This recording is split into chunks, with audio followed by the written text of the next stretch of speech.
Nyakwara Mugejo anga nyisi ni wakao mana yueyo madundo ka itabu bedo ka duogo kotwa ke cheno mar mbako romo chala mar Kenya. Okinyi makawuono antiere kae kod jasiasa kachiel kod jonona siasa mar mondo mi wang'eane to piny Kenya ringe yo machalo nade. Ainya to gisani manitiere weche mopogore matimore pacho kae. Chieng' tich ariyo mano mar jumani waneno ka okila mano chalo Mbobu ne ochiel gi magina kata bonegi mane kinde mane odhi e ode. Kopogore kod mano bende nitiere nek maket kod mago mosebedo ka timore e pacho kae. Kopogore kod mano wuotha mano mar kedo kod mibadhi e pacho kae, odiochieng' manyoro ne waneno ka duol makedo kod mibadhi e pacho kae EACC nyaka sani koro seyo apisi mano mar ogai mar jomin wache buche ODPP ne mosebedo ka rem chwalo buche mag mibadhi e doho. Gino momiyo nyaka sani koro giwacho ni gin ema nyalo bedo ni koro githiro chenro mar kedo kod mibadhi e pacho kae. Mago kachiel kod weche mamoko matimore e pacho kae Nyakwara Mugejo Bobo bedo ka watwake okinyi makawuono to twak maket kod mae okabi bedo godo kenda mana kase nyisi antiere kae kod welo. Yena mar mondo mi arwak welo mantiere gode studio okinyi makawuono antiere kae kod jatelo Jona Pesa jasiasa oyawre ichiew nade kendo machiegni twak. Angima kendo biro ka aikora. Machiegni twak. Wendo machielo Nyakwara Mugejo mantiere godo antiere kae kod Okinda Ojuka janon weche mag siasa oyawre. Okinda Ojuka ichiew nade? Achiew maber Joyce. Machiegni. Yes.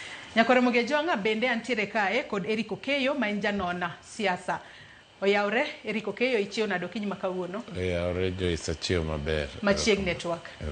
Nyakwara Mugejo bed thuolo mar tudri kodwa kichwalonwa ote paro penjo moramora kokale namba mar ote machuok 23600. Facebook ibiro yudowa achiel kachiel Ramogi TV X @Ramogi TV. Kan be ninyalo tudri koda e Facebook page mara ibiro yuda Joyce Oduor, mbui mara mar X ibiro yuda @JoyceOduor_. Kwachako twak marwa yanga okinyi makawuono Nyakwara Mugejo dago mar mondo mi wachaka kod weche motudore koda nek mano mar okila chalo Mbobu. Kaluwore ni odiochieng' makawuono gazet mano mar Daily Nation kachiel kod The Standard omenyo mana weche motudore kod nek makamano. Weche magikete headlines ema bet opogore. Anno ka The Standard mana kaka iseneno kete kae ni assassins on the wheels. Ka gazet no mano mar Daily Nation to kete kanyo ni House Lane lawyer was ambushed. Matene ni kaka ne oliwe magiko ne onegi. Kata kamano dago mar mondo mi wawinjane report mano losno odiochieng' manyoro jafombo marwa Cynthia Onyango kama obila ochako timo nonro ayanga ewi nek mano mar okila chalo Mbobu. We wawinjane monde. Seche 24 bang' nek makoch mar okil Matthew Chalo Mbobu, chenro mag wuotho duogo kare apaya ma Magadi mane nek makamano timore odhiambo manyoro. Nek ma joneno wacho ni otim kod jonjore moko ariyo mane ochielo kino kod lisasi nyadi bich kendo bang'e chikore apiko mano chung' karito kendo gilal miru. Limbe marwa e kar masirano nyiso kethruok mano bedo e kinde mane monj makamano neno kendo weyo kamoko kuom tokni oyudo kethruok karanyisi mag kama masira otimore ma oket kod obila bende odong' karanyisi mar pek mar nek ma otimore ka odhiambo manyoro. Janeno mane nitiere machiegni lero kaka nyotimore. Wajamaa wawili wakakuja wakasema unafanya shughuli huku lakini kuna msee amegongwa risasi huko mbele. So kwenda kuangalia nikapata ni jamaa aliuliwa. Aligongwa risasi. Na hiyo time kulikuwa na jam hiyo time kitu kama 30 seconds ina move. Joneno mane nitiere bathapayani wacho ni nek makama otimore kinde mane nitiere dhugruok mar geche apayani ikind saa 11:30 nyaka saa 11:40 mar odhiambo. E chal mar apaya mane ochielie kod magina okil Chalo Mbobu odhiambo manyoro kod jonjore mane okawo ngimane kanyo apaya ma odich kendo onge ranyisi moro amora mar wang' dede manyalo konyo fwenyo gino mane otimore ka. Jawache lo okwach kich John Marete oboke makende mochwalo ne ute fwambo owacho ni okwach kich osechako timo nonro matut ewi nek mar okil Chalo Mbobu bang' choko neno duto magiyudo kama nek makamano timore e otieno manyoro. Moko kuom ranyisi ma obila geto luo machiegni oting'o tipo mar wang' dede mayudore apaya Malang'ata, ahinya to mano mayudore rangach mar kar rito le Malang'ata, wang' dede mar apaya maduong' Malang'ata kochimo chuny boma ma Nairobi, mamako tipo mag geche duto makalo apayani, kaachiel kod wang' dede mayudore kar wilruok geche mar apayani but Galeria, madhi konyo e temo fwenyo jogo mane luwo okil Chalo Mbobu kowuok e chuny boma ma Nairobi kinde machuo kende kapok okaw ngimane oko e apaya ma Magadi. Nyaka sani obila osechoko neno moting'o poklo 3 mag lisasi manolwar kama nek makamano timore e kind ranyisi mamoko, kendo joneno 4 bende osendiko dhogi e tesend obila. Mtoka mane okil Chalo Mbobu riembo odhiambo manyoro oyua kod obila kendo kel nyaka e tesend obila ma Nairobi area, kama okwach kich dhi e nyime kotimo ne nonro matut mar medo choko ranyisi mag nyirni mag DNA mabiro konyo e fwenyo achije manotimo nek makamano. Ringre okil Chalo Mbobu ochwal nyaka kar kano ringre Mali, kama chenro dhi e nyime mar timo ne ringre mare bero odiochieng' makiny. Cynthia Onyango, Ramogi TV, Nairobi. Bero makamano ibo bed ka itimo ayanga odiochieng' makawuono, kendo wabo bedo ka wachopo kura achiel kachiel mar mondo mi wabua yangane kata wabua ng'e wabua yud nonro mano kowuok kuom jobero ni to ang'o mane okelo tho mare kata bedo ni ne ochiele gi magina. Kapok wachako twak mar ayanga, kendo dago mar mondo mi wawinjane report mano losnwa kanyo kod Efi Nyakidi, kama familia mano mar okila mano negi mano Chalo Mbobu dwaro mar mondo mi otim nonro mapiyo kotudore kod tho kata nek mano mar wuodgi. Wawinjane mondi e ka wachak twak mar wayanga. Ma gwenge mama yani sub-county mamuka e county mama Kweni. Gwenge gi e dalagi okil Chalo Mbobu manyochiel gi magina odhiambo manyoro e apaya ma Magadi Road boma ma Nairobi. Owadgi Mbobu maluwe mano James Kaluki olero ni nek mar owadgi en gino mapodo mako gi kod buok man ni kuom higni 37 mosetiyo kaka okil. Ne en jal mano hero tije. Kile tunasema kile kimefanyika jana ni jambo la kuhuzunisha sana. Wakili ambaye anafanya kazi yake na mtu ambaye ni wa kutumainiwa namna hiyo nimetaja, kuuawa na wahuni sio jambo zuri, na yetu ni kuappeal kwa serikali hiyo jambo iangaliwe sana, ichunguzwe, kwa sababu tunahitaji kuwa na freedom of movement. Ei ote margi riuruogo kinde pachoka LSK okwedo nek makamano kagiwacho ni nek makamano chalo mano chan. Wirani okinde osebedo kigeto kaluwore gi tich magitimo. Jatend LSK Faith Odhiambo bende omedo ni kido mar lweny kaka mano mageto kinde thiro kenge machiwo ratiro mani nitie dwaro mabedo gi aluora matich maonge donjruok mora mora. Tunahitajika as professionals, we need to do our work without fear of intimidation. Without fear, we don't have to look over our shoulders to see who could be pursuing us, particularly when we are doing sensitive cases or we are involved in our professional work. Kwa hivyo tunaomba serikali ichunguze hiyo jambo, iangalie kabisa na hao wahuni watiwa baroni na hiyo jambo la ina hiyo likomeshwe. Kwa machielo, riruogo kine madongo kata senior council bar owachei ote margi ni obila nyaka makachije motimo kamano ni mano hiyo mabad migao madoho biro bedo kodie. Speaker mar od bura mamalo Moses Wetangula kod mano mar Senate Amason Kingi bende oro ote mekgi makuyo kaka yor chungi achiel gi familia. Mbobu mosetiyo kaka okil kuom thuolo malach ne en japuonj mar weche chike mbalariany ma Nairobi. Bende nosetiyo kaka jakom mar Political Parties Dispute Tribunal. Dwaro mar familia Mbobu koro en mondo piny owacho odonjre bar neno ni ratiro yudore kendo chich manyotimo tim makochno omaki. Efi Nyakidi, Ramogi TV, Nairobi. Dwaro mar familia en mar mondo mi otim nonro mapiyo kendo achich manotimo neka kata mano nego kila Chalo Mbobu omaki kendo okaune okang' mager kalore kod chike mapachoka. Chak kod Eric Okeyo in kaka janono weche mag siasa kachiel kod jal ma osebedo e sekta mar arita e pachoka. Kwaneno neka makamagi katimore odiochieng' alanga nikech kalure kod gazet mar Daily Nation kinyi makawuono bende giyango gigo manotimore kaka Mbobu nochiewo gokinyi babange kar 12:30 emano yude ka koro onege e nyamburko mare ka gik ne ntiere e ndara kodok pacho to wuok e tich. Kwaneno nek makamagi to en mana mokwongo moneno ka timore e apeyni ma pacho kae. Oketo picha mane? Nitiere nok mar arita kose nyalo bedo ni nitiere mana jogo ma seche moko ioro mar nego ng'ato kaluwore kod seche moko nikech kaluwore kod kata familia margi gikia ka seche moko ne e yor tich kata nen mana seche moko maundu moro mane timo to kuom hawi marach oyudore kanyo ma embo negi. Mokwongo we monde akaw thuolo ni monda oro te mag mos ne ode anyuola mare osiepene kod riwruok mar okinde te e Kenya.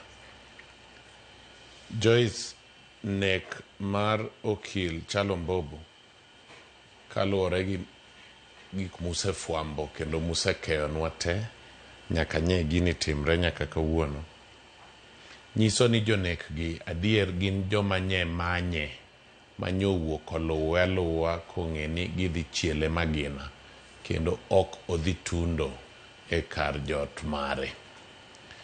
Gima koro nego obila non en ni jogi ng'ama nyooro be obila bro yudo kinda achiel gapar obila ok be yudo.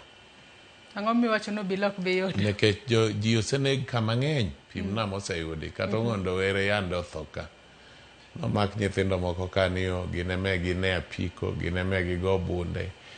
Nitiere ga joma orogi kidwa tieko gini tidhi ichako e tie wach. Tie wach en ni ng'awa manoorogi to wang' koseter ji ariyo adek e kot to seyud postmortem bero midhi tim mara yanga ni tikoni gini nyokadhe e chunye to wuok e ite to kinyi lemo ne tiike dweche ariyo adek wachno oserumo.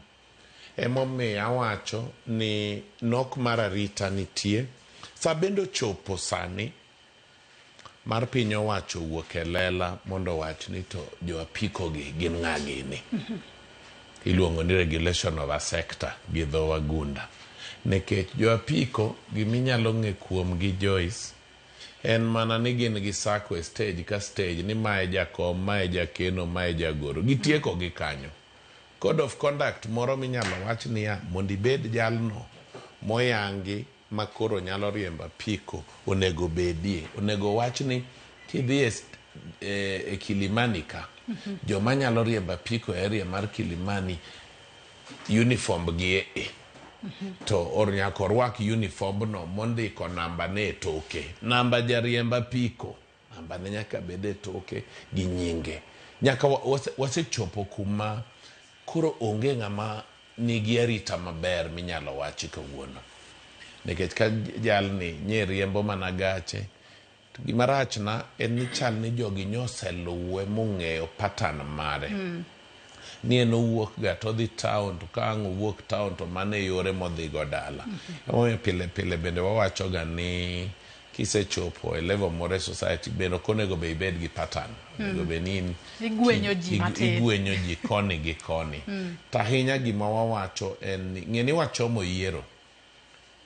Kochopo dwe mar 9 higa manyien piny ni dhi bedo ka osudo malo ahinya liet oidho kabisa e weche mag yiero mag ombulu mabiro ma 2027. To jomitiyoga go makowo ji e lieta gin jomage gin jo apiko. Jomitiyogo e dhigo ji magina gin jomage gin jo apiko. Omiyo jo apiko okawach ni giricho gi te to gin be onego gichak nono mondo giwach ni to joma ni kodgi mage magichechgo nikech gin be ging'eyo joma gichechgo kindgi kanyo. Kidhi e stage moro tiwacho ni anone japiko michechgo ka nyaka iyud ariyo adek onego gikonyre mondo gol mogo mondo gol gi oko. Nono to nek gi aneno ka gidhi biro mang'eny nikech josiasa bende sani endi ochopo kuma gidwa chako koni ni liel moro maduong' nitie kama manna jo apiko 20. Wang' idhi manyo negi kaka gimadho gimoro gidonjo kata wigi owuo to nekech onge mar tich bende Joyce omiyo kawuono chulo ng'ato mondo dhi ogoni ng'ato magina anyalo nyisi no kochop kata 30,000 ngima osedhi. Hinya okinda ujiu ka in korka kori ka wang'iyo weche ma otudore koda nek mano mar okela Chalo Mbobu. Nyaka sani koro familia mare nitiere kod geno ni gibo bedo ka giyudo ratiro. Penje ni ratiro makamano bende gibo yudo mapiyo kendo mar yango ni achich mane oor mar mondo mi otim nek makamano bende omaki kendo kaone okang' mager kaluwore kod chik. Yes, Sharon, Joyce, kapok awuoyo mang'eny kuom weche Matthew Chalo Mboguni, to yien aor mos kod kuyo ne oganda mare, nikech ng'en ng'ama owito dhano, mano ng'ama owito the entire jamii. Wakili Chalo ne en ng'at manong'ere kabisa e yor tich mare.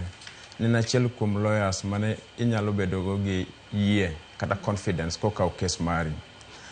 To kapok wang'iyo yuto mare, kaka ne anyuola mare, kata nwang'o hakia mare ne anyuola mare, to nyaka wang'i ni ang'ama nyalo samoro kelo tho mar Chalo, nikech kono ang'iyo kes mane en go, ne en kes mar corruption.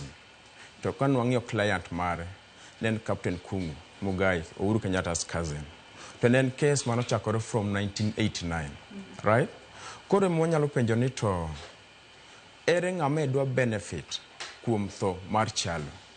To ere ng'ama ne dware mondo tho? To ere ng'at mane dware mawacho adieri e wachni? To end game en ang'owa? Kwaseng'e mago, to wabiro ng'eyo ni kopo ni samoro tho ni samoro sirikal nyalo bedo e lwete, kata jo maundu moko, kata mana lwenjgi moro mar wakinde mantiere, gigi kwa analyze biro determine gima tho ni nowuok. Mar ariyo, Joyce, nyaka koro sirikal ketne jopiny mabedi confidence, nikech tho osebedo nyicho waneno ka Mheshimiwa Ong'ondo Were nyicho dweche moko mokalo chien kanyo. Wachno waneno mana koruchore ma jok ma nyicho tere kot ka, kaka kot osegigi wachno pod jok ong'eyo. The family of Ong'ondo Were back home pod girito hakia margi, nikech Ong'ondo as a leader ne nitie joma ng'eny mano depend kuome. There are so many people mane were beneficiary kuom leadership mar Ong'ondo Were. To kopo ni wanyabedo gi regime kata wanyabedo gi piny ma dhano nyalo tho athoya, to wachno rumore kamano, tiende ok wanyabedo maber. Tiende nyaka wakondem gik matimoregi. Yes. Karwakie etwak John Pesa in bende kotudore kod nek mano mar Chalo Bob, nikech wang'e ni ma ok en okang' mokwongo mano ka jogo matiyo kod apiko nego jotelo e pacho kae. Kopogore kod jotelo, nitiere kata johala mosebed ka inego. Tinego gi mana ka gintiere nyamburko margi. Aneno ka gazet kawuono bende oketo ranyisi mano mar kopogore kod Ong'ondo Were, wantiere kod dwe mar abich higa mar 2016 bende nitiere ja ohala Jacob Juma ma bende ne ochiel gi magina mowito ngimane e apaya mano mar Ngong Road Karen Interchange. Kopogore kod mano, higa mar 2015 jaod bura machon mano mar Kabete George Muchai, en kaachiel kod jorit mage ariyo kaachiel kod dereba bende ne ochiel gi magina e chuny boma ma Nairobi. To ang'e ni weche makamagi timore alanga. Nyalo bedo ni sekta mar arita mar we pacho kae ma ok ni kare kosang'o matimore. To bende familia ni nyalo bedo kod adiera ni gibo bedo ka giyudo ratiro kendo ginyalo neno achich mane otimo nek makamano komaki. Thank you, Joyce. Erokamano, Joyce. Mokwongo adwaro ora gi jo Kenya mamoko mar chiwo kuyo mara nanyuola mar mosenindo Chalo Mbuvi. An gadieri ni jogene osiepene sani ok winj maber, kata wan kaka jo Kenya mabe dwaro ni mondo wadag e country mangima berie. Tho matimore Kenya ka ma ok mokwongo. Wanyalo dhi back higni machon kaka kwayudo uhuru kuom mane waluoro ahinya Tom Mboya. Embe nonegi anega kaka kod oneg jogigi. All along, joma ng'eny osetho. Winjo ka waluongo Ong'ondo Were ka manyicho nego almost jombe adek kwasebedo kode together Migori in one of the functions. En gima rach ahinya ne jo Kenya. And all these okane ka waseyudo kama iyudo nwa jok omiyo jogi onegi. Actually, joma nego gigi to kapar ni are their enemies. Joma nego gigi gin jok mioro. Giwuok currently, giwuok ni gin apiko. Ndalo mane pok apiko onya ahinya Kenya, ne gin jomo pogore. Jogi te gin jomioro. Gima duong' ma jo Kenya der mondo ng'e ni jomioro gi giti nyalo yudgi to joma orogi to dwa yud nade? En ni sirikal ng'e jogi to ok dwa nyiso raia. Gipandogi. Ang'o momiyo ipando raia? Ang'o momiyo ipando ok ng'egi? Nikech ka gimako jomonegogi, to jogi nyaka ang' nyis sirikal gimomiyo ginego jogi. Ang'o momiyo sirikal ok come out kata obed mana Wuod Nyang'a monego nyawadgi, ooro ng'ato nonego nyawadgi, mondo gin bende migi punishment, mondo jo Kenya obed gi yie ni sirikal marwa tiyo maber. Omiyo kanyo to dang' awachi ni arita mar kwe ei Kenya ka chakre ndalo Mbuya gini nyaka sani ok osebedo kober. Samoro en ni jomoko konyo jogegi, iyudo ni jowe moneko, koro in ema in gi teko, ok idwa ni mondo iul ng'atuno. Ma en gimoro marach. Ji onego obed jokristo. Wang'e ni dhano en dhano, obed owadu, obed ng'ato nono, en dhano. Omiyo dwaro ahinya ni arita mar kwe me Kenya ka oloknwa wach from now on, mondo jo Kenya obedie ka nigi kwe, ni kamidakie idak gi kwe. Ok dang' waher kaka achiel kuom osewacho, sani wadhi e yiero. To sendi be koro ji okong'e kaka yude Kenya ka. Jomoko yude matomach ma ginyalo miyogo nyithindogi. To kendo kata adwa wacho ne josiasa wadwa na jasiasa, wan bende watimo marach. Waseketo ni ok waus berwa, wauso groups mwating'o wadhi gi parties. Obed liel ni ki jasiasa ok nyal dhi kendi kaka jasiasa. Some of us kidhi e liel idhi ywago ng'ato, ing'e ni en lit, idhi kendi. To kakoro waseng'i japiko gini nyaka wakawgi wamigi sendi gidhi gigore gi jowadgi, magi emomiyo kata neke gi be kama. Koro kanyo bende kata kwa blame sirikal wa josiasa be wadog chien, wawe agogwa ahinya. Wang'e ni Kenya kaka idwa bedo jasiasa maber, us policies magi, timbe ni mabeyo. Jopiny ok dwar jarit manyisogi ni en onyalo gochi. Jopiny de jarit manyalo kwedo gorruok mantie kamorito no. So I would like med ahinya kakwa sirikal mar Kenya ka ginyalo winjo ni giyie mondo gilernwa jok manego jogewagi. We are not interested in jomonegogi. Wadwaro gimomiyo negigi. Mane the key of the matter. Nitie gima idwa wacho, idwa mede Eric Okeyo, nikech kopogore kod mano, kinde mathoth waneno ka masira makamagi timore, kata nek makamagi timore e apeyni mapacho kae. Bende paro ni apeyni magwa mapacho kae bende koro sa osechopo mar mondo mi ong'iane kaka inyalo ket wang' dede e apeyni mopogore opogore, mar mondo mi kochopo kuma koro gino marach maket kod mama notimore, tinyalo yud jogo manotime mapiyo piyo. Nikech king'iyo kwa pimo nek mano mar Ong'ondo Were kaachiel kod nek mano mar Kel, no ka nek mar Ong'ondo Were bang' ndalo nosechak mak achije mane chechni notimo maundu makamae, nong'e kata wang' dede manitiere wang' apaya makamano. To korka koni kuma masira makamano notimore, mano ne chalo bogo. Bende nitiere kata wang' dede mane nyalo mako ni to gini notimore karang'o, nikech gini notimore to jonyam nofwenye mana bang'e.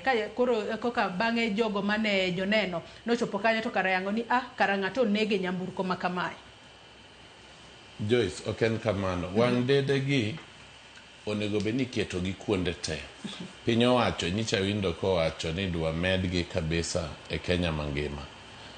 Gimarach en ni jotelo manie piny owacho ng'iyo mago kaka yor manyo sendi, ok ging'i kaka keto gima dhi medo ber mar arita kwe e alwora mar jopiny.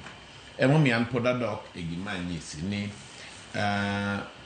piny owacho e yor arita kwe yom yom. To an achako kendo anuoyo gima nyisi ni onego wachak gimiluongo ni gi kisungu ni Code of Conduct mar jo apiko. Code of Conduct mar jo apiko koket moridore, tidhi yudo ka ok dhi bedo mayot mondo iyud achich moyie kawo apiko mondo ring go odhi ogo le jalno. Nikech kaka wakili ni kanyo nege nyene jam to dakika matin osegoye risasi. Ting'en joma nyalo manyo ng'amo koko go ng'ato risasi ok inyal chomo tir ka in be okiikori. In be temo mana kaka iringo koni chode chodhi. Omiyo anacho ni ochopo sa mar bedo piny wacho niya, achiel, tije onge ere kaka imedo tije. Tariyo, jo apikogi kech kata kawuone ma kama wabede ni waluong jatend piny e yor arita kwe Murkomen, ipenje niya miwa register mar jo apiko man Nairobi kasto ichak pogonwa Nairobi no e sub county. Onge okonyal. Kanye monego wachakie. Iwacho kanyo makare ahinya kendo nitie gimidwa medo kendo joka kapok wadhi e wach machielo mano mar kedo kod mibadhi. Yes, ing'eyo Joyce. Kata kapok it's true onengo wang'in jo pikipiki gitiyo nanye. To kata kapok wadeyo ng'utgi sana. Aparo ni ordinary motorist ng'ama wa dalacha matije en manyo kata sing 50 manyo 100. Inyalo kata mana pistol manego jogi pok nomulo nyaka nyuole. Kata kaka onyadhi e geng'no por nokia. An ang'iyo ni nongo wang'iya ni to ne en interest mane play ka. Nikech king'iyo case mane ng'ani yalo, achiel kuom ne en Kawa Farm, tea farm, mano was over 3 billions to KCB. At the same time, inano ka ne ntiere judges moko mano bedo, ma allegation wacho ka no ne bedo bribed 2.5 billion USD. Koro gima nyalo nyisowa kata manyalo nyisowa jok mane nyalo oro jogi maneki. Gi samoro yudo ng'at manogo wakili ni gi bunde, samoro no kenkera jangware. Nen mang'amo motiyo gi gware kado tiyo gi piki. But in the real sense, samoro no ko jangware. But since no setiyo gi piki, kuro tiyo joma nyingi kethore en jangware. To samoro jangware ng'ama very innocent. Samoro wa Kibra, wa kata Madhare, wa kata Ruma, odhi town, omanyo kase Muya Beach on a daily basis, hand to mouth. Because the moment mwaketo akigi matek kabisa ma teach to jok mneno gi kapok kata wariembo gi ngware kanyo ngware no bo fa gimlo form of employment o makon wa jogi kwa golo gi ngware ka wadhi tero gi kure nikech Kenya en achiel kuom pinje man gi tabu e weche mag andiko dhano. Mar ariyo Joyce, nyaka wang'e ni to ere ng'ama ne dwaro lawyer ni mondo tho. To ere ng'ama ne dwa yute kata ma dwa bedo ma dwa benefit kuom tho mare. To ere ng'at ma wacho adieri e kuom wechegi. To end game en ang'o? Kwa ng'eyo gigi to biro nyisowa nyaka the source. At the same time, onego bedi goodwill. Kata waketo mana wang' dede chuny town ka everywhere nyaka barabara nyaka villages to kuonge gi goodwill to onge gima biro timore. Yes. Iwacho kanyo makare ahinya kendo wakwayo mar mondo mi sirikal kachiel koda ban migao mar obila mano mar okwach kich mochung' ne timo nonro okasane chenro mar timo nonro kendo familia mano mar okil mosewito ngimane Chalo Mbobu oyud ratiro margi kendo ma kajala mane otimo maundu makamano mar nego okil makamano. Wako Nyasaye mar mondo mi oket chunye kama okwe to familia mare mar bende wako Nyasaye mar mondo mi ohogi e kindegi magi kale matek. Adonwa dhi wach machielo mano kotudore kod weche mago mag kedo kod mibadhi e pacho kae. Mibadhi e gino maduong' kata wanyalo wacho ni e tuo maduong' ma osebedo ka thiro dongruok e sectors mopogore e pacho kae. Odiochieng' manyoro duol makedo kod mibadhi e pacho kae EACC ne ochopo e nyim seneta ka koro EACC ne seyo apisi mano mar ogai mar jomin wache buche ni ema koro thiro chenro mar kedo kod mibadhi e pacho kae. Ka koro nyaka sani koro gidwaro ni kaber to EACC bende omiya ne tinga kata omira tero mano mar chwalo buche doho to ka gisetimo nonro margi kotudore kod weche mag mibadhi. Jafombo marwa Chris Owino nolosonwa report makamano odiochieng' manyoro we wawinjane monde.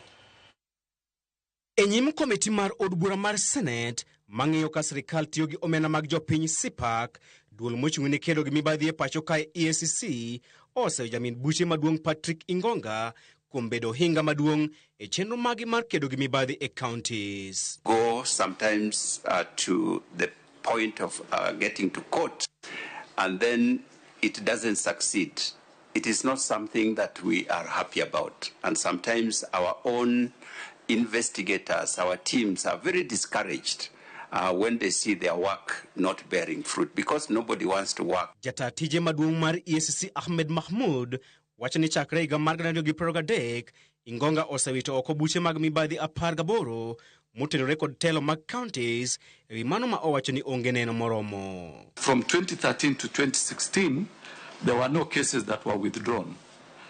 Then, where we had major withdrawals were between 2023, where we had 5 cases, And 2024, 7 cases, 2025, 2 cases. Some of these, especially in big corruption, a lot of money is spent in the investigative process. Some of them go across borders, and our teams have to go to other countries to collect evidence, and even the ones that are local.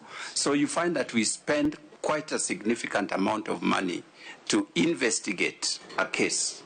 And when it doesn't come through, it is a discouragement, but it is also a loss of resources. Jokanyo ma komiti no onyiso luoro magi ni ywarruok ma piny e kind EACC kod apis jominwach nyalo duoko piny lweny mar kedo gi mibadhi e pacho kae. Jakom EACC Dr. David Oginde korka kore to neno ni yo maber mar goyo jek chenro mar kedo gi mibadhi e pacho kae en miyo EACC teko mar donjo ne jomibadhi e doho kar weyo teko makamano e lwet apis jomin buche. If we sweep these things under the carpet, Chairman, we will not be assisting the country. We will not be assisting the country. So we need to, from where you are sitting, when you tell us you are not consulted, it seems there is a disconnect between the EACC and the DPP, and we need to fix it for the benefit of the people we serve, the Kenyans. There is no concurrence before withdrawal of the cases.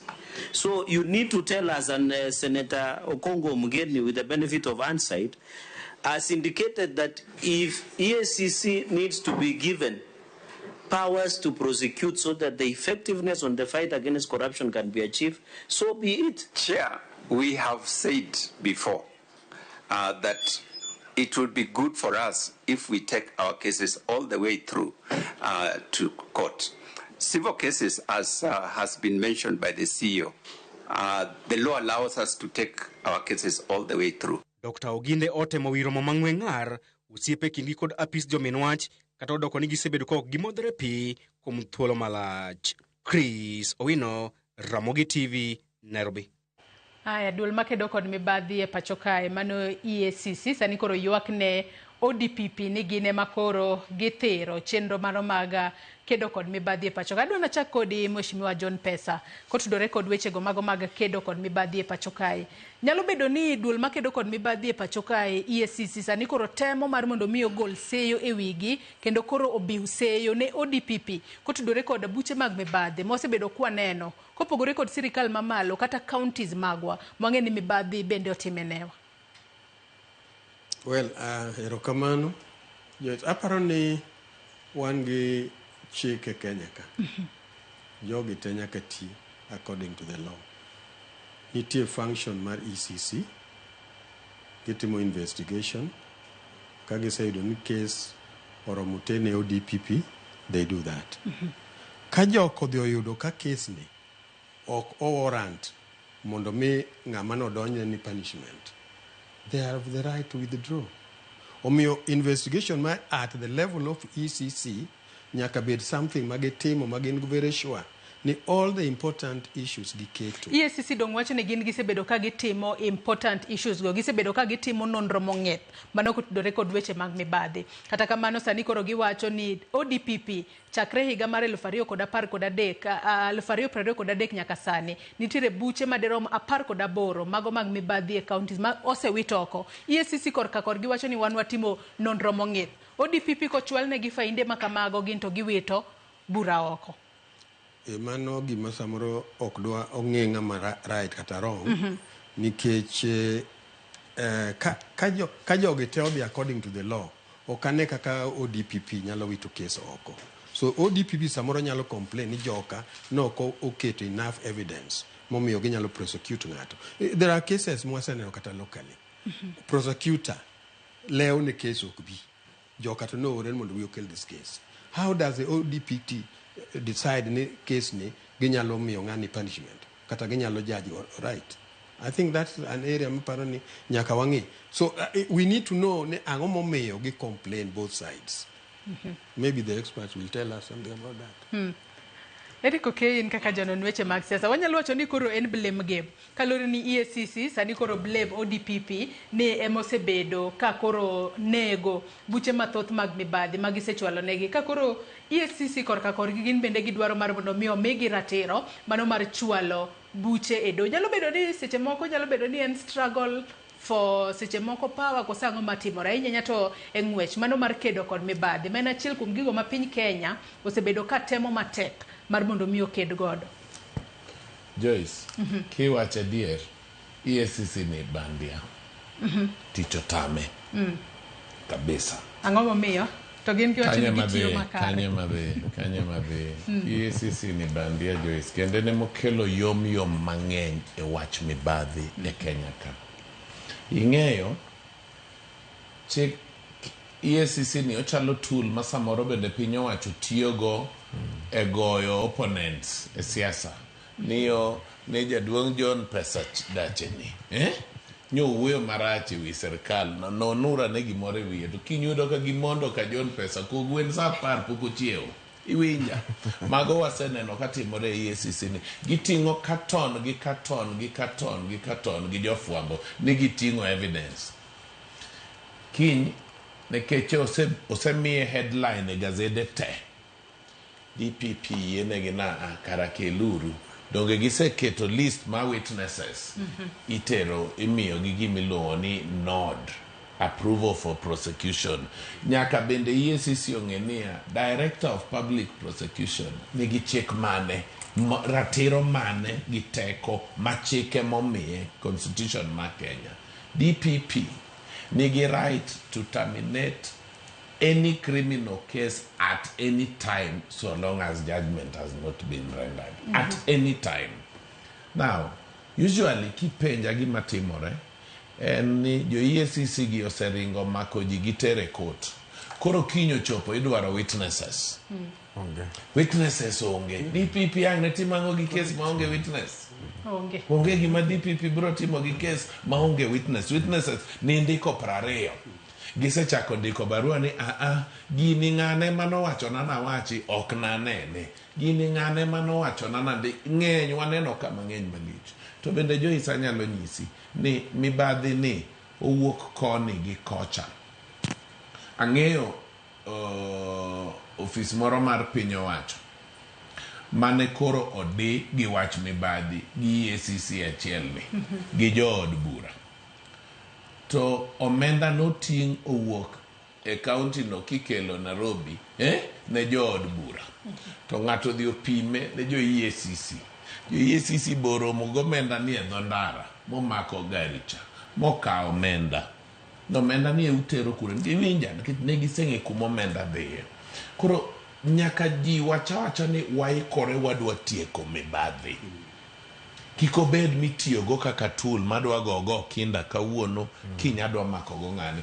Power mar DPP to terminate criminal matters before judgment nitiere ene constitution. Inyalo mana gole gi referendum. Senate ok nyal golo tekono e DPP momi EACC. Nyalre. Koro miyo wawachuru adier waweuru go siasa gi weche mibadhi. Weche mibadhi hinyo piny. Ji nyiewo gik moko kae yawuoyi manyoro ok nyal chulo fees e sikunde mag kor gweng' kae. Kawuono nyithindgi somo loka. Gilokore billionaire. To yawuoyi gi nyiewo wang'egi moko nyiewo kuom omenda ni okinyi yawo skul yudna gimoro. Toki gachiel nyithindgi ni loka. Idwaro lifestyle audit. Nyaka wachak gi lifestyle audit. To bende emomiyo asiro kabisa petition ma Law Society of Kenya otero e court. Tineno ka Law Society of Kenya wacho niya ni EACC ni be yom. Kinda kanyi neno. EACC ni be yom. IEBC be yom. Koro Law Society dwaro ni mondo ket code of conduct. Nekech iyudo niya gimoro tindo biro iluongo ni wash ang'o wacha. Wash. Ni yawuoyi matindo Kilimanika. Rego kiful, loko chuma, to uso nang'o ni mula. Koro en pesa moro ma kumowuoke onge. Nyithindo ringo go e kor gwenge kucho gidwa bedo go wajumbe to kuondegi kidhi e doho. Ng'ane nyo maki gi bembo. Ng'ane nyo maki gi mecho maragoko. Emomiyo Law Society of Kenya wacho niya. So long as you have a criminal matter pending before court, not conviction, pending before court, you have failed the test of Public Officer Ethics Act, you have failed Leadership and Integrity Act, and so konego yeri nyaka wabed yod bura mwawacho ni man wuod ng'ane maka ng'ane mokeo joka ng'ama wuod nyar ng'ane min gi nonyuom dho ka wanene osomo ka otimo ma gima ok niya nyathi moro tieka 12 ka rembore 12 no odhi Nairobi ndalo adek koduogo en gi Prado 50 lowe kor dala gimotimo mochomo yo to timore nade onge mago nyaka non emomiyo wadwaro ratiro bila mineno LSK ochako cha kata mana leji koma kawuono en gi ji ming'eyo ni ng'ane ni tikuodhe no jang'owa ne ouso orego kiful ouso chuma moro ikuodhe te ene i od bura enemo loso chike koro wang' be ja EACC bro make kech gine magichiwo na EACC pesa mar budget. Penjo machielo ma ji nyalo bedo ni penjore ni buche mag mibadhi mosebedo kaneno ka ruombore piny. Nyalo bedo ni nitiere tudruok moro kod josiasa gino miluongo kanyo kod dho ngere ni political interference. Ema koro miyo buche mathoth mag mibadhi. Bende koro waneno ka ruma kendo ng'ato koro bang' thuolo matin to koro iwacho no ler ka pamba. Joyce. Piero chiko ewi mia mag buche mora manyo tergo ng'ate court. Kisiro pinyo wacho mantie kawuono ni. Kes ni lala. Chakore mana gi ja EACC cha. Okteru shahidi. Kasto kiny DPP donje gimiluongo ni nole. Nitie gimoro okinde luongo ni nole prosequi. Odhi terminate. Dongi indongi ng'eyo josiasa moko makane pok olok loch. To nye imanyo gi nye gin gi cases jo EACC gi nye lao gi pok ineno moko makata nyowuok okao bunde ogogo ji momaki motere court to nikech gisiro piny owacho makawuono ni case cho oketi bro winj 2032. Okindo Ojuka in korka kori weche mag mibadhi ka koro waneno ka nitiere buche wanyalo wacho ni sani koro en ywaruok e kind EACC kod ogai mano apisi mano mar ogai mar jomin buche doho. Kwaneno ka buche mag mibadhi sani koro iseyo ODPP ni mosebedo ka lwaro gi oko matene ni kar mar mondo mi ochop gi doho kata to girucho gi mana oko mano miyo jopiny bedo kod picha mane ahinya nyato e wuodh kedo kod mibadhi e pacho kae.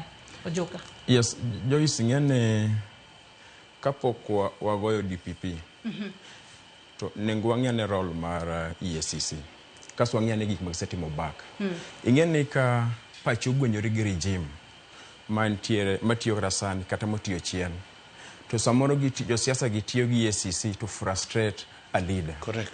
Anyalo mi example gi Oparanya kane gigwenyore go Uhuru Kenyatta EACC no frustrate big time koro mano semayo public confidence kuome nikech king'iyo gima EACC yuago kuom DPP ni DPP undermine public interest kata delay for lack of coordination but ing'eni DPP nyaka ng'i substantial evidence okinyal mako mheshimiwa Dache ni samoro ne competitor mare ma samoro chini gi sirikal manyo jo mana go tiende itiyogo yor siasa mano ok nyal dhi e court mar ariyo waseneno kuma EACC itiyogo mondo thir jotelo moko matemo biro mondo duoki piny kata duok nyota ni piny emomiyo kapok EACC oywak ne DPP to gimbe nyaka gikwong giluok odgi kanyo ma gather public confidence kuomgi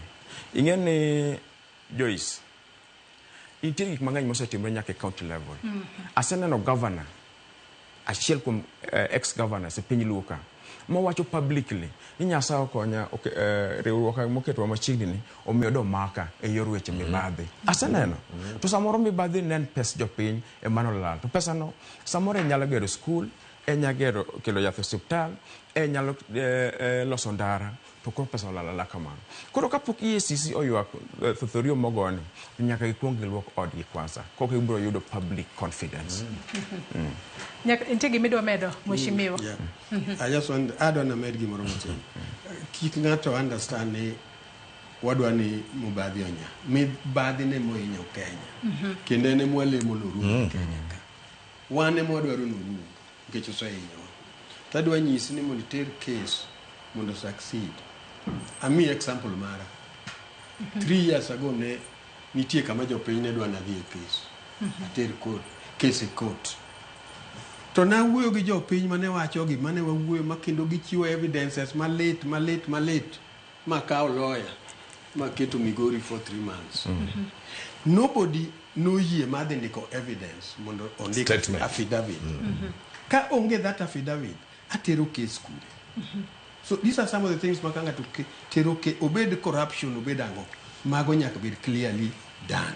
Koko timgi kikwa blame the other office. Of course, okwa wachi ni mondo cases ma corruption mondo we moko tieki. Oningo tieki gi. To joma tero gi kucho must get evidences maber manyalo konyo DPP mondo prosecute jogi makao gi mamigi punishment ma jo Kenya dwaro. And jo Kenya dwaro ni corruption oningo rume Kenya.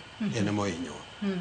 Penjo machielo en ni nyaka sani koro od bura mamalo kata Senate nyalo timo ang'o mar mondo mi otegane duol makedo kod mibadhi e pacho kae EACC kaachiel kod ODPP mar mondo mi girakre makare kod wechego mag mibadhi e pacho kae. Penjo makamano ubobedo kiduoko no kata kamano ingisana kaw yo madundo gi sani nyakora mugejo wakaw yo madundo ote magi bende abobedo ka somo bang' yo mwakaw gi sani kikidhi mabor.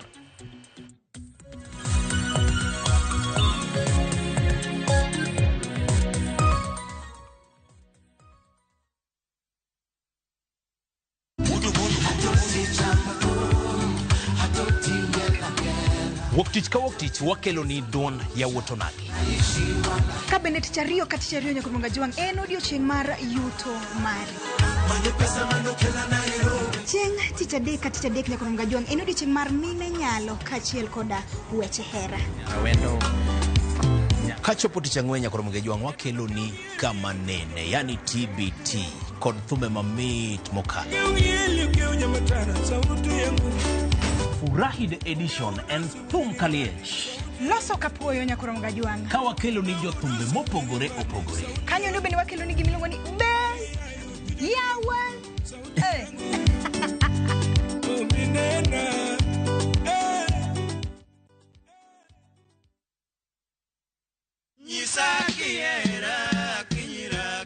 Ne en chuny benga endalone kendo wende nene kelo mor mit gilo e chuny johera mag thumbene. Kona nyola ng'ama ong'e mang'eny mohero weche moko mag mon kido mar oyuma moro ma ji kwakore to ji wacho oyuma to ka to ji yudre e yore mag dwanyruok yom kacha. Kata kamano e toku mani misigo mapek ne rite. Naromo gi tuo mar mobedo kuoma kuom higni mang'eny kapok achako muonyo ya. To mana kaka e muma, Saulo noyudo lokruok mobedo Paulo. Oyier Simbajei ne oyudo nying manyien mar brother Haron Peter Oyier Simbajei Mowar. Ma tok yudo lokruok mar chuny kendo nyuol manyien. Wan joneno ma kage nyinge mag duong' mag pinyni to da luongora ni jayalo to okadwa miyora nyinge no nikech gima timo wijo nyis ng'ama an. Tich abich ni e chenro mar ng'ejo thumbewa e Ramogi TV kochakore saa 2 okinyi kendo wanwe ngeso saa 5 onyango kitae gi Solomon Atito Kafaya. Kik bai.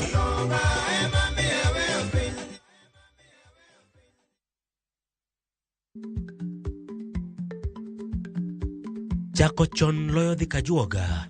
Ma tiende ni bedo gi ikruok momondo geng'o masiche kod midhiro mang'eny mabiro e ngima dhano.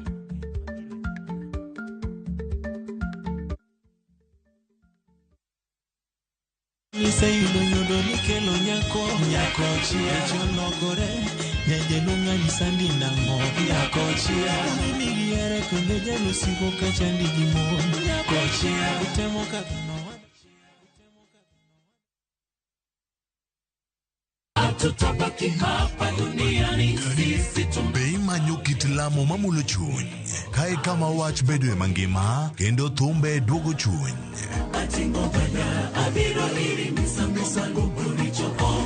Wariure kanyakla mondo wakelni adiera, geno kod ote mar kinde ma wadakiegi. Wachak wadog ir wuon wach ma en Nyasachwa.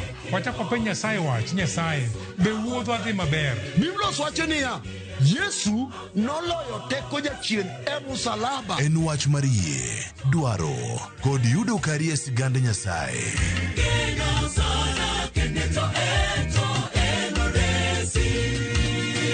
Injili ngima Sabato ka sabato, sari okinyi. Kik bai.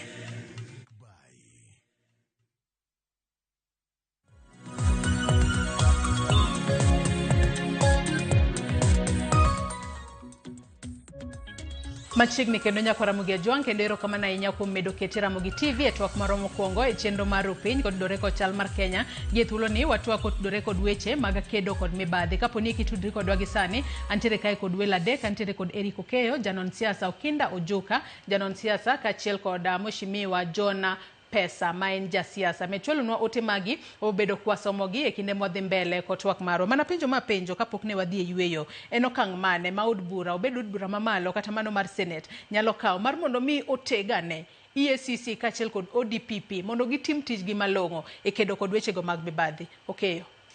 Okang' ma ute bura mar National Assembly to gi Senate okang' ma ginyalo kuongo kawo mar tego EACC gi ODPP en weyo mibadhi gin giwegi.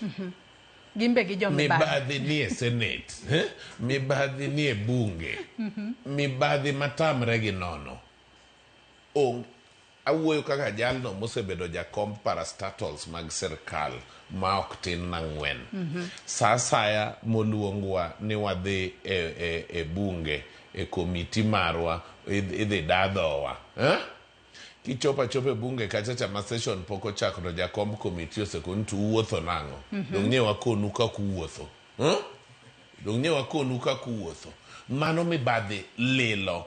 Onge ng'ato manyalo ng'iyo tong wang'i tir Nyaugenya manyisi ni otayo tich e migao mar sirkal to seluonge modhi e od bura ka moler.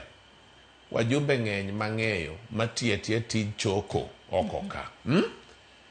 Tinde bende koro gimoro biro ni broad based kama be itere onge okoni no choko gine magin gi Ruto. Iwinjo. Senate ni winjo ka president emanyo luongo gi ni soko huru. Ineno. Samoro ka bet aneno TV aneno kaka senators dayo dho governor. Tacho ni Nyasaye. Ini mibiro konyo waka. Ok Senate. Git Senate emoro. Onge Senate Public Accounts Committee cha. En be neno suru. Omiyo nyaka wuoga oko mwawach niya. Senators gi wajumbe wach ni adier. Wadwaro ni mibadhi orumo. Aparo ni kar mibadhi kayo chopo kuma chiegni nonego ji obed gi gimiluongo ni open conclave. Ora multi-judicial commission of inquiry mar tieko, mar wache kaka en. Iwinja. Sani kata mana lunch miluonge ji e State House kaeni. Nicho luongo, niche ne nyinga odonje list moro kanyo ni ne jo Kisumu County dhi tacho na denda moro lit Dr. Kona Nindi. Osiepe na manodhi. Koni kachacha kise chiemo, ochele gi ring'o, ichiwe gi san moro ma kaka itieko chame cha tibole. Kasto uriedo en bacha moro man gi 10,000. Siepe nagi, nitie moko manoriedo to kagi chopo kar 10,000 cha to 10,000 otimore nade oserumo. Pesa ni sirkal owe ketho e luongo ji ka. Jomine ni luongo ka machamo chele gi ring'o timie 10,000 gi. Kagi chopa oko mar the State House to giloko paro giluongo ni one term. Iwinjo. Omiyo wuon piny onego ayie wechegi. Owere mane mibadhi no ngech kata en 10,000 ni ogole kure.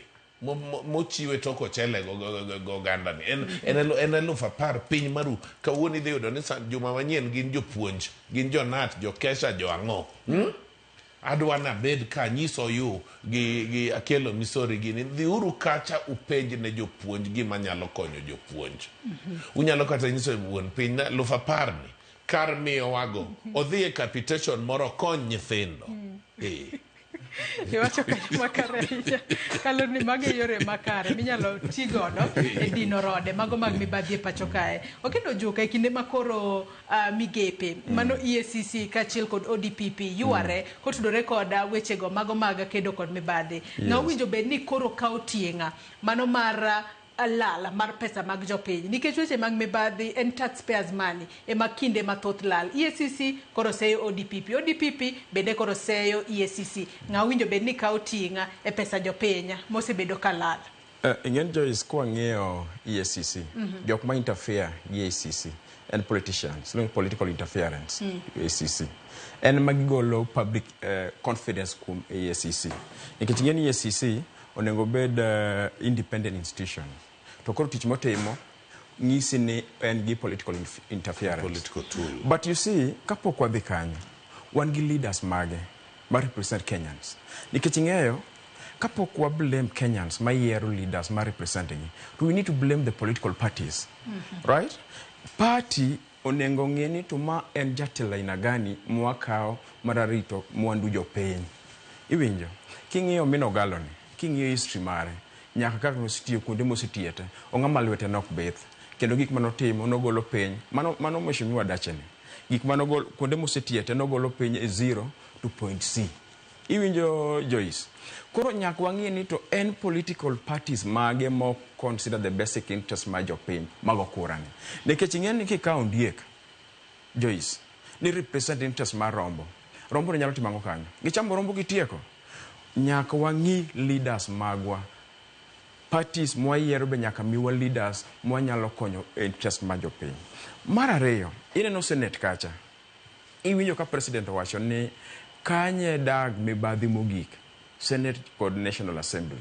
Dag mibadhi motwere kanyo mapoko dwaro nono. Ere kaka japiny buro konyo. Tiende ni gima nyalo konyo jopiny sani as Kenyan people. Nyaka wangi the kind of leaders mwatere Senate kata watere National Assembly to represent us. Mane gima buro golo tuone. To kopo ni parties nyaka chuno, nyaka bedi yulo silent revolution against impunity. Yes. Mheshimiwa John Pesa isebedo kata ni bedo jaod bura kuom kinde moko. Bendi paro ni od bura nyalo konyo ahinya eneno ni otegi EACC kachiel kod ODPP e wechego mago mag kedo kod mibadhi. Joyce, mano I think is a trivial question. Ndalo mano wane bunge cha to ne wan jobunge. Weche mag mibadhi gi ne ok makwa bunge. To nikech aparo ni Kenya masacha ne en Kenya ma corruption ok nobede mang'eny. Gima timore sani nyaka wakwa jopiny mondo yie mondo chiwre. Sama jopiny dhi yiero ging'e ng'ama gidwa yiero. Japiny dwaro ng'ama koyiero to dhi chung'ne, dhi miye luor, dhi tiyone maber. To jogi ok gin jok ma wa import mondo gichung' e gwengegi. Gin joma jopiny ong'eyo. Omiyo jopiny mado yie ni sendi miwinjo kaka wach ni kani ting'eni wuon piny en ng'ama duong'. Mondo wache no wuon ni nitie kosa bunge ma wabunge okethore. Ok en gima wanyalo kawo for granted. En ni nyaka bed ni en gi evidence moseyudo. Koro ka bunge osegik e stage moro ma gin ma koro ginyalo nyayo mibadhi, then iyiero gi nang'o? De wayude yo. To yo mwanyalo timo wen gik moko ariyo. Wakwayo political parties kaka wadwa wacho. Jok madwaro gigi onge gima gisetimo ne political parties maricho. Kata ka ji nochwanyore to weru. Political parties ong'e ng'ama nyalo bedo gi ndhadho mar tiyo ne jopiny. Joma yiero jopiny, ka koro gik yiero, ka ng'ato biro nigi sendi ma bende okwalo, kik iwe ma ok ichamo. Kawa. To ka gike yiero ma koro idwa yiero ng'ama in ema odhi chung'ni, odhi protect your welfare kaka ng'ato. Please yier ng'ama iparo ni oromo gi kom idwa yiere no. Obed MCA, obed governor, obed ang'o. Magi gima biro konyowa. Wacho ni EACC gi ODPP gore koni, samoro wan ok wanyal time. Nikech joma nyalo time en na bunge cha luongo referendum mondo walok chike mag Kenya sani. En gima ok yot. Mano kende manyalo loko gima nitie sani. Gimoro ni bunge dhi loko kata Senate dhi loko mano to ok timre sani. Nyaka waluong mana referendum eka nyalo loko gi. Luongo referendum no gi sama koro wantie ni mwadwa dhi yiero ni bo en gima yot. Koro andi na kwa bunge wadwa. Kopo ni jaduong' cha president nyo ko wacha diri ujoma beyo. Yeuru mondo ubed joma beyo diri mondo wa make sure ni gik matimore maricho e Kenya ka EACC kawo gi ni tero gi e court kik wadonje wawegi giti independently mondo giyud enough evidence giter these evidences ma kodhi kucho to joka dhi bedo gi gimomiyo chik omiyo gi ni mondo mi ng'ato punishment. Aya adwa nasoma ne moko ko nitie gimidwa medo kapok asomo ote piyo piyo kindo joka. Yes, inge I support Mheshimiwa Dache. Nikech why do we form political parties? We form political parties to advance the communal ideals. Kopo ni iya marginalized communities kaka Oganda Luo. Ojatelo mani kanyo onengo serve basic interest ma japiny. Iyudo ka for instance Eric Menonkan en ngama very articulative. To samoro characters mage koro timbene political parties notamore miyo samoro tiko mokawo ng'at ma samoro kunya serve interest ma jonyakach kata makwed mibadhi manie assemblies gi. Gima nyalo konyo jo Kenya kuom jachien mar mibadhi ni Joyce en ni wawere gimulungi political interference. At the same time parties mwalowo ong'ini party man to miyo jopiny leaders machalo nade. Mogik Joyce, right? Nyaka jopiny be koro ng'e ni to leaders mimiyo mubo chunyu ni ng'ane dhi konyo ng'ane dhi konyo ng'ane ni mago siasa ma onge telo mora ma nyakonyo go piny Luo. Yes. Ilero kanyo makare ahinya kendo adwa ni wasoma ne moko kuom ote manyakwara Mugejwang chwalo no kinyi makawuono kokalo yore waduto te mag tudruok ote makamago wasomo gi achiel kachiel. Kuku Otieno mar Timlich Ohinga Migori County ng'isa ka ni Joyce Mosnawelo ma olimowa kawuono go sana Honorable John Pesa ng'isa ni Joyce an kod paro adek. Wacho kanyo ni mokwongo ang'o mamono apiko te e Kenya bedo e sako machalo mar matatu. Mar ariyo un gi adieri ni jo apiko ema nego ji kosi yorogi to dak nyiswa jok ma orogi go. Sani wacho na Rebo Ng'ondo oling'a ma iweni ne ochier obedo mangima kendo. Mar adek ong'isa ka ni Joyce wawe ketho nying jo apiko. Jo apiko mating'o jowuoth ok neg ji. Joka magoyo ji gi magina nyalo bedo kata obila kata jogewa ma imiyo thuolo mar bedo gi magina nikech gina ema gibedo trained tiyo gi magina. Baba Tur bende wacho ka ino yaure uru kanyo an gima apenjoga ni ng'ama nego ji Kenya kae ni miluongo ni unknown people ni en ng'a Kenya kae to en jakanye. Aya. Ruth Nyathi Ochieng bende wacho ka ni mos ne anyuond okila nek binagi ok wendo pachoka. Chal kamae sani en new pattern mag nego VIP. En tho malit sana. Penjo en ni ng'ano ma oro jomaundu gi. Odhi mbele kowacho kwa nyalo yudo ote machielo mano mar Ruth Nyathi Ochieng. Ruth Nyathi Ochieng pod dhi mbele kod ote makamano ka owacho ni mano ote mar Ruth Nyathi Ochieng oro kanyo ote marabora kanyalo mana medo some. Ruth Nyathi Ochieng wacho kanyo ni and what's the reason behind the killings? Is it political kose en personal interest? Mae duoko ma the investigators should find out. Mar ariyo jiowere gi osiepe mang'eny nikech osiepe jiowere go osiepe mang'eny nikech osiepe ema tinde itiyogo ni mar ging'eyo movements meki kendo gichiegni kodi. Mar adek kik wahinya expose plans wa. Odhi mbele kowacho ni kata location ma wantiere ok ber disclose mae miyo jowasigu yudowa e yo mayot. To mogik to wacho pile ni kik wati gi movement pattern achiel kata ana kama maundu kama mwandu ma antiere go onge ok ati gi pattern achiel. Yo madhigo ok aduogo nikech ang'eyo ni jowasika to odhuro.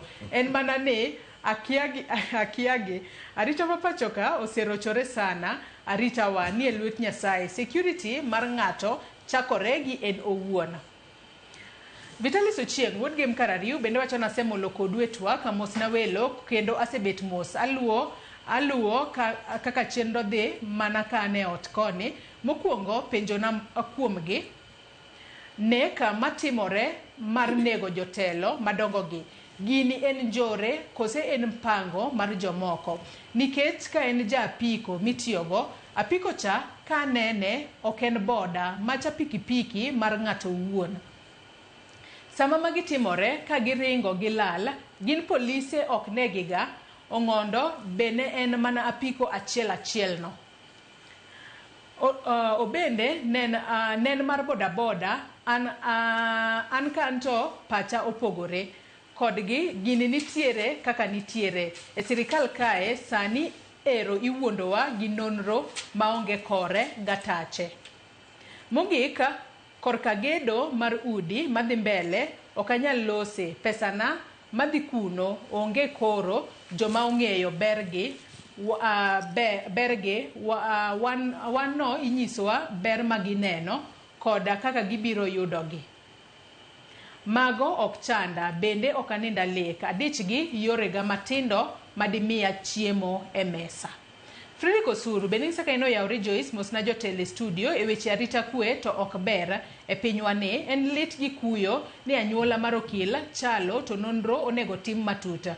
Pinyna jotelo Eric Okeyo en kaka jalonya bende ochopo sama migao mar arita kwe oket e lwet jala ma olony e weche arita kwe ma ok e lwet josiasa.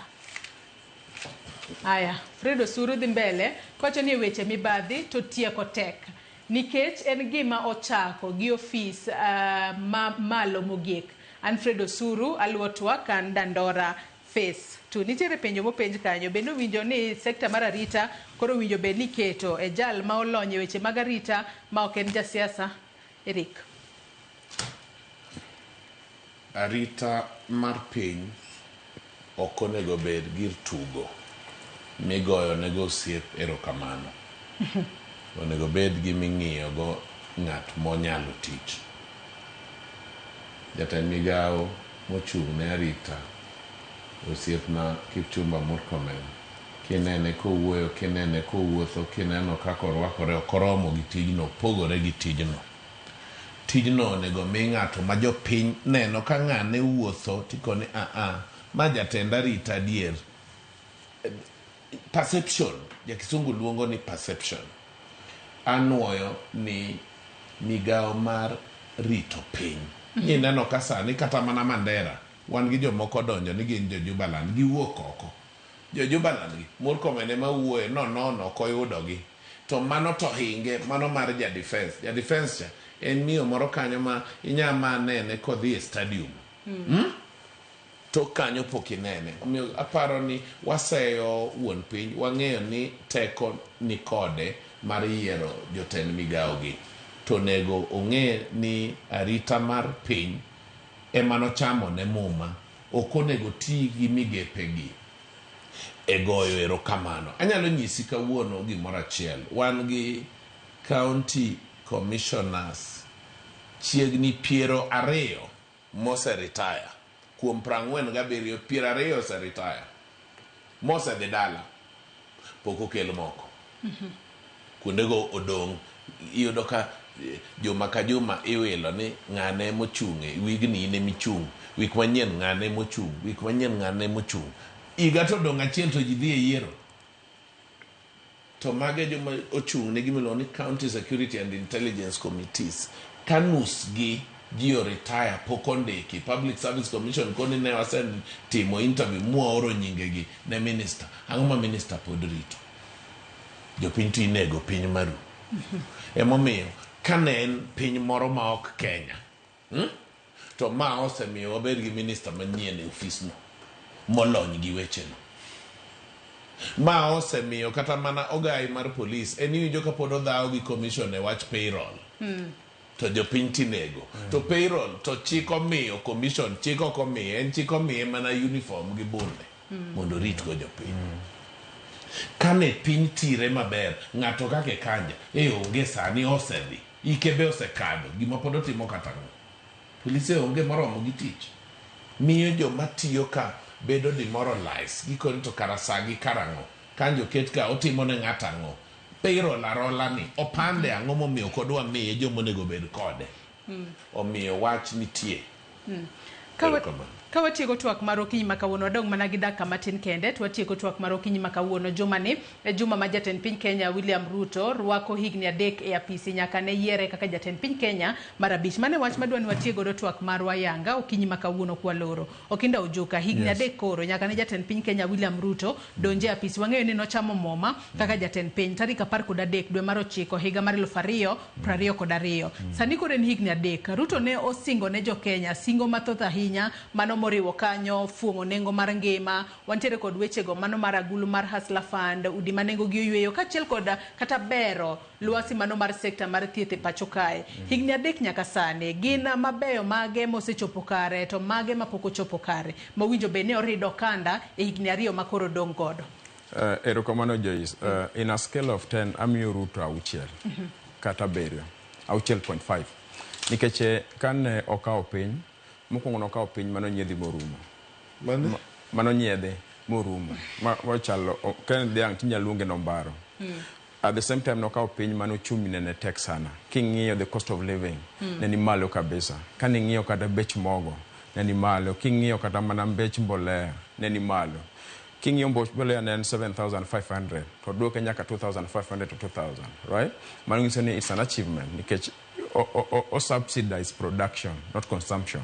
Mano nyiso ni keto chiemo bedo mang'eny ke japur nyalo yudo gik motiyogo e yo mayom. King'iyo kata mana bech fuel ne ni malo kabisa diere mar Uhuru Kenyatta. To mani ng'eny ne ni malo to ne ni wan gibiro ni subsidy e fuel. To nene kano duoke mondo to one range from 170 something to 183. Mano nyiso ni it's an achievement for the common man. 2, 3 king'iyo SHA it's a process and a process but king'iyo intiere kumosegike ma intie jo mang'eny ma wacho ni SHA no tiyo but okonya tiyo to nikech en a teething process okonya tiyo kaka no nego bed nikech pod en gima dhi mbele. Koro gik ma inyalo gogo Ruto momiyo amiya 6 en gik machalo kaka insecurity. King'iyo jok matho ing'iyo kata mana leaders mirito gi bunde embigo ago e chuny town matho ma wach nur maruma kaka wecho ngondo werene. King'iyo kaka prominent lawyers kaka machalo Matthew Chalo Mboguni jok ma ineno gik motimoregi iyudo ka jomoko ma or koka pikipiki nikech pikipiki e matich ne yome ringe ga e street ma Nairobi ka to go prominent lawyer ma wacho ni ineno ka koro wach no dhi them ma kaw samoro nying jo pikipiki motimo mana asling e town ka ma ibro mi ubiri mit matek. Maga chiel kuom gik monengo President Ruto address. King'iyo weche mag mibadhi ing'iyo kaka citizen mano wabedo kane. King'iyo pes kata mosebedo kanya en pes moko nyaka kata kwano ni pesa di molal i pesa di mosedonjo kanya. Itiere transaction kichulo pesa mag nyen government services onego bed free. To nitie transaction moro kanya mang'adi siling 7 siling 10 kuma pesa no dhiye ordinary Kenyans ok ong'eyo, right? King'iyo governance nitie governance mang'eny ma badhi no mieno kabisa kata mane broad based framework ni mago ng'ama ne wuoyo onge. But achiel kuom gigo mag gik monego President Ruto o address. But king'iyo the unity of pain. King'iyo pinje moko regions moko mane feel ni they are not part and parcel of the government. Sani gi feel kidhi kaka Luo community nitiere developments nitiere projects mang'eny kabisa mane ker omiyowa. To kani ng'iyo before wabedi gi achiel ni nitiere leaders mane samoro nyalo kwedo oganda Luo. Koro in a scale of 10 amiya 6.5. Wach ni mogik Wach ni mogik kako Okinda Ojuka. Akwayo jo Migori nyicha an Migori wawito wuoyi mar Andega Lundal Masutina Nyango Tiga Ng'ute Bor Wonya Kuja wan gi kuyo taoro ne kuyo kod mos nikere kita chunyige nikech Dalmas samoro do bedo governor ma Migori County kar jaduong' Dachin do bedo governor ma Migori County samoro de wan gi kwe kabisa maonge gi lakini gima wachore Migori sani ni kokitiyo tidhi dala. Nyicha an gi bura Nyatike chaka bedo gi bura Suna East then Rongo kod Awendo. Nyicha awuoyo gi joma tindo wetena nikech senator margi ma nyicha gi yiero obukore wuotha gi helicopter okonyo Faruk campaign e Ruto. Koro angiso gi jothura ng'eyo ni senator tijen keto governor tesre to onge wach the people senator wuo kod gi sani samo ka Nyasaye ochani jaduong' Dacheni mobro tiyogo wabro neno 2027. Erokamano inyo Okinda Ojuka. Mheshimiwa John Dache Pesa pachi kotudore kod telo mano mar jatend piny Kenya William Ruto higni 3 koro e seche mosebedo e apisi kaka jatend piny Kenya. Okindo Juka e scale of 10 omiye 6.5. Inakia ni nyalo miya dito nikech ang'o? An mara dang' dhi malo matin. Kachako gi kama nitie. Ng'eni king'iyo piny to nyaka ing'i dalani. Tichiemo koso kichiemo. Wan joma ni mwalo kocha. Higa mane wadonje e sirikal mar Barwa Bar. Nwaneno ber. Bede sirikal ber. Jaduong' ni ochako ka tich tek. Noyudo ka sirikal nowe ka onge gik moko. Neno gik moko ne ma. To temo. Yeah, you're right. To nitie moko mabende ne chandi momiyo joma tindo kano biro street. Moluongo wach moro ni broad based makoro wan go ni. Jodala wach broad based ni to miyo dami sirikal masani abriyo kata mo. King'iyo Nyanza. Ana wuon kane bunge mar 10. Nadwaro yo moro mar lama namba e Migori kadhi Meoro. Ochake motime nyaka kamoro ni Kababu kapod an mbunge. Nonego dhi Meoro. Nyasaye nokonya kata nawuok kamano. Nolose nyaka kamoro ni Ndemara. Okalo Masara. Kanyo no dhi okwame gimomiyo kanyal duoko. Sendi to nwaketo ni. Nwaketo yo machielo mane ana Migori. Ndalo na an mbunge ma Migori no kan mar county. Na nawuok me Migori. Nwaketo moro ma posta. Mane biro dhi nyaka Nyatike to dhi nyaka kamoro ni Luanda. Feasibility study no setim. Kidhi nyatido kuket sikingni. Nyocho lenga. Kanyo jaduong' ne okawo telo. Ma broad based odonjo ma tinga wunyalego oneno ni nyaka koro olamire modok kocha. Sani yore nariyo mosechandago nyawinjo kowacho kirsendi dhi losgi. Mano donge dane maber. Gik masechanda ma yanda wuora to jomeoro gi donge gin ji. Kade maloka koni donge gin ji. Sani gidhi neno lam mabiro dhi nyaka Meoro. Mani miye ng'ato less than 5. Kidhi e dhonam. Gik matimore dhonam. Idhi Sori, idhi Mbita, idhi Meoro, idhi nyaka Sialoka. Dhonam magwa koro ketie dongruok. Ma fish landing cages o gik mara moro keti. Jaduong' ne oketo sendi oketi. Magi nyaka ng'ato yie ni mano ber. To gimomiyo dang' amaye 2 kata 3 ka bedo brief. To en gik mane owuoye mokwongo ka wach insecurity. Kanyo to pod chando jo Kenya. Corruption me Kenya ka pod ni malo pok odok chien kaka wadwaro. Iero jatelo mar security wan gi jomosomo e Kenya ka mang'eny. Ma kidwara ja Kenya mosomo mong'e security gintie mosetiyo kate army kate ang'o. Ma kidwa keto jatelo to onge gimomiyo ok inyal kawo one of these people mondo obed jatelo. Kaka ng'ato manyo puonjo wanyoja kwadhi KIA ka miketo jatelo mar security. Mage gik makoro dang' miya ma jaduong' cha gigi. Lakini temo to temo sha. Gik mane ni fok nyal gine ne jichani unango. Mas shao ka okare. NHIF. Gik mane ok nyal timo kaka chronic sicknesses. Sha koro timo. Koro dhano konyorego ya mano donge ber. Omiyo anto danga mi sirikal sani over 7 mak mana ni nyaka gine ni security mar piny gi corruption wadwoko piny. Kaka wuod Migori ma japuonj mano somo rapogi. School wan gondo rapogi high school. Kadonje form 1 Dalmas Otieno Anyango was our senior. Nyo Nyasaye okawe. Onindo. Dari ura gi jodala gi jo Kenya gusiepene. Nyo en national leader. Dalmas nyo en ng'ama kanyo tiyo to tije omiyo ji across the board. Ok mana gweng'i kende. To en ng'anyo soft leader madwa koni ndalo moro na manyo governor 2021 kadhi mbele. Na luor kata dhi campaign Rongo nikech respect man go gi Dalmas. Agombo Nyasaye no nin kamukwe. Agombo ne wajo Migori gi jo Kenya. Wamiye ik makende mo deserve. To wayuak nikech one of the few people manyo wan go Migori manyo dwaro sirikal mar kwenyo en Dalmas. All this time Dalmas otiyo kata ka wasomo kod rapogi, kata ka wan kod bunge mar 10, ok aneno gimoro marago kuom. Erokamano. He was a leader. Nyasaye oket chunye kama okwe, jomigori oikre wamiye kwe kop makende mondo dhi onindi nikech kanye mwabiro dhi waduto. Erokamano. Erokamano ahinya mheshimiwa John Pesa. Eriko keyo pachi kotudore kod higni 3 aneno kinyiero ahinya e kinde ma okinda kaachiel kod mheshimiwa Loso.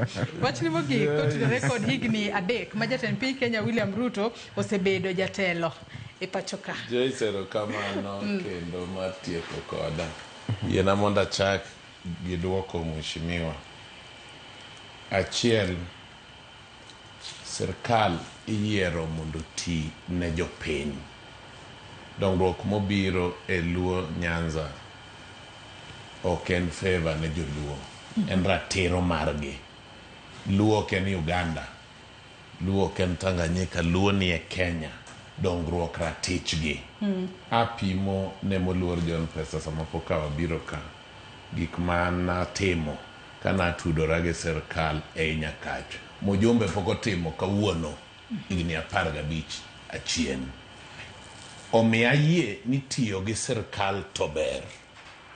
Mano ayie tiyo gi sirkal ber, kelo yot e gik mang'eny, ndiko nyithindo e timo ang'o ober. Gima rachna ni jotelo nyaka Luo kucho okawo gir broadbased ni olokore freji mar kwelo. Gin be gikwelo matamre gi nono, gikwelo kotit e nying broadbased. Sani kineno dongruok mitimo e Luo Nyanza gi, Governor ringo go miweni ene mokelo, to kidhi neno nus 70 ewi 100 owuok e national government.